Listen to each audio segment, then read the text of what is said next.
Kekhawatiran Xing Xiaorui. Sangat menyesal. Tinggi Anda tidak memenuhi persyaratan kami. Kami sedang merekrut lulusan ke atas. Silakan kembali gelombang. Rasanya seperti terlalu pendek. Tidak, maaf. Anda tidak memenuhi persyaratan wawancara kami. Silakan kembali gelombang. Banyak suara bergema di otak Chen Xinyu. Dia kelelahan dan bersandar lemah di sandaran kursi di taman. Seperti yang diharapkan, dengan penampilan seperti ini, tidak akan ada yang menginginkanmu. Setelah mengatakan ini, Chen Xinyu mendesah tak berdaya. Faktanya, beberapa jam telah berlalu sejak wawancara pertama di pagi hari.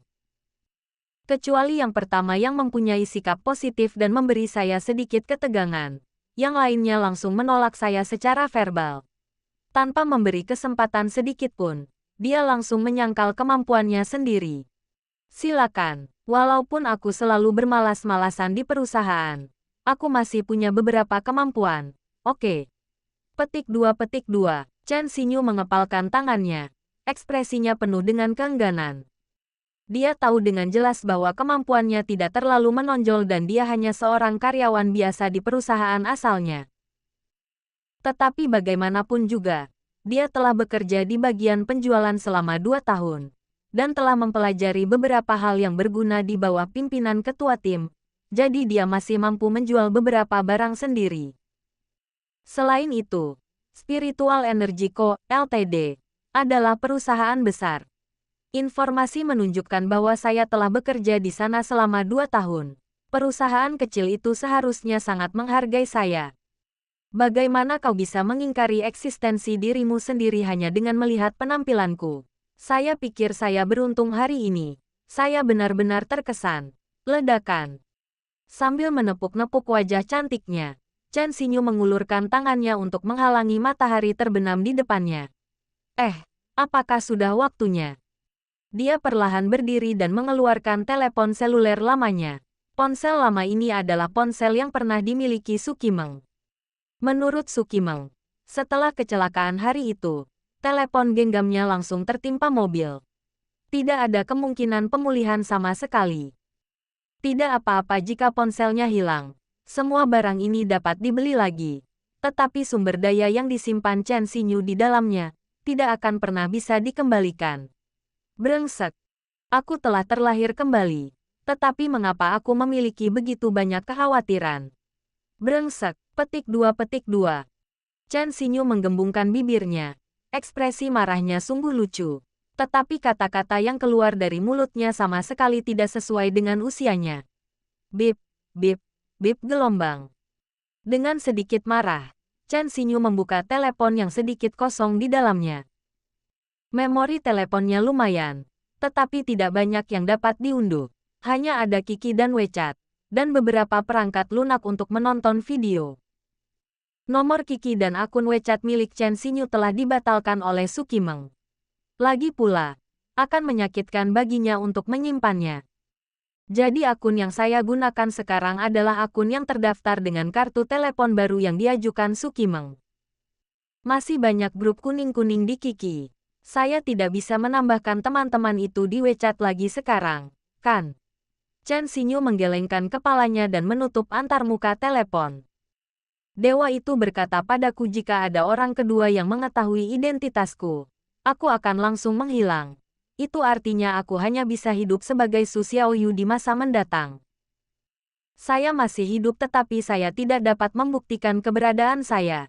Saya selalu merasa sedikit kesepian. Memikirkan hal ini, Chen Xinyu berdiri dan meregangkan tubuhnya perlahan. Baiklah, sudahi saja hari ini. Aku tidak ingin memikirkannya lagi gelombang. Dia mengulurkan tangannya, menepuk wajahnya, dan berjalan menuju stasiun kereta bawah tanah. Xiao Meng masih punya sedikit uang. Ayo beli makanan dan pulang malam ini. Gadis itu tersenyum dan menghilang di balik matahari terbenam. Sementara itu, di seberang kota, pekerjaan Sukimeng hampir berakhir. Baiklah, pelanggan. Mengenai masalah yang Anda sebutkan, lebih baik pergi ke kantor penjualan terdekat. Kami tidak dapat memberikan jawaban yang pasti. Sayang gelombang. Layanan pelanggan manual macam apa ini? Ini hanya berdasarkan pembelaan. Bip, bip, bip. Saat suara pihak lain mereda, Su Kimeng juga meletakkan gagang telepon rumah. Kata-kata ini. Dia telah mendengarkan ini sejak lama. Namun sebagai perwakilan layanan pelanggan, yang bisa saya lakukan hanyalah tetap diam. Kalau balas mengumpat, pemotongan uang mungkin perkara kecil. Tapi kalau serius bisa dipecat. Apakah sudah waktunya? Setelah melihat waktu di arlojinya, Su Kimeng mulai mengemasi barang-barangnya. Dia jelas-jelas dimarahi oleh pihak lain. Tetapi untuk beberapa alasan dia merasa sangat senang dengan hal itu. Kimeng, hehehe. Su Kimeng menyenandungkan sebuah lagu kecil dan perlahan menatap Xing Xiaorui yang berdiri di sampingnya. Xiaorui. Ada apa? Apakah kamu baik-baik saja? Melihat wajah Su Kimeng yang tersenyum, Xing Xiaorui perlahan menelan ludahnya. Dia dan Su Kimeng adalah rekan kerja di perusahaan dan juga teman baik yang langka. Keduanya datang bekerja di perusahaan ini pada saat yang sama. Saat itu, mereka diam-diam mengumpat pelanggan yang menelepon untuk bertanya setiap hari, dan mereka sangat asyik mengobrol. Seiring berjalannya waktu, keduanya menjadi sahabat. Mulai dari ngobrol soal pekerjaan hingga bercerita tentang apa saja, mereka berdua kerap kali pergi bermain bersama dan membicarakan masalah-masalah yang terpendam di hati mereka.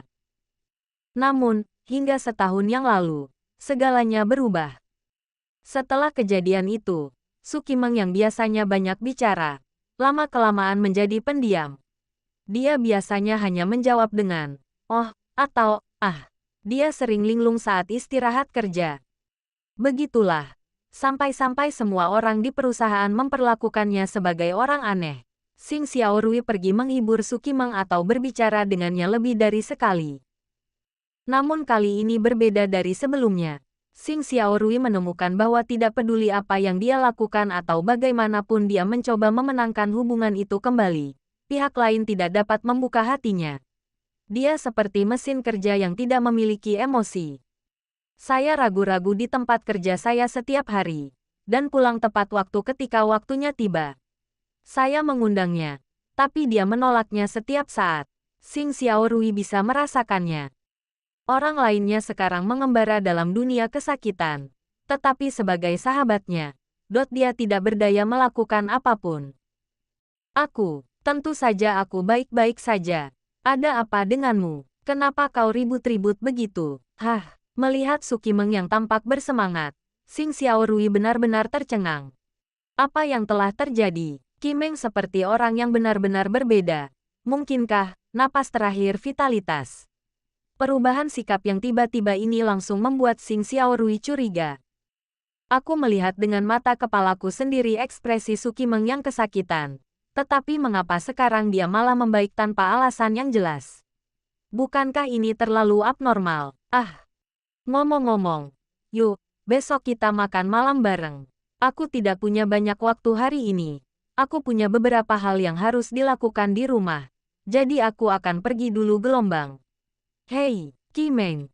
Hehehe gelombang. Suara dengungan yang merdu bergema di telinga Xiaorui. Dia bingung dan sungguh khawatir.